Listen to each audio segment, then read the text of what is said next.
I've suffered from binge eating my whole life, and I think I'm really glad that people are really starting to identify binge eating as a type of eating disorder, because I feel like for me growing up, the only eating disorders anybody ever talked about were anorexia and bulimia. And so if you didn't have anorexia, which meant that you just like didn't eat completely, or if you didn't have bulimia, which meant that the old model of bulimia was that you basically binge massive amounts of food and then you purge it, meaning that you throw it up or you take a lot of diuretics or something like that to purge. And if you didn't fit into one of those two categories, you weren't considered to have an eating disorder.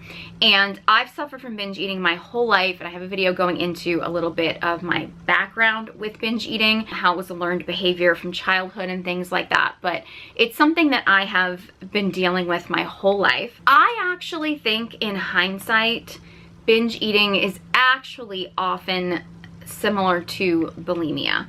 In the sense, I think there's a lot of overlap. I just think the purging in binge eating tends to be intense restriction. And then you go into a cycle of binging, but then instead of like purging in the sense of like expelling the food right away, you tend to go into extreme cases of restriction, whether it be intense exercise or whether it be just like maybe even starving yourself or something. Like you tend to go through a restriction and then a binge. I really do think that binge eating tends to be a little bit more tied to bulimia than a lot of people realize.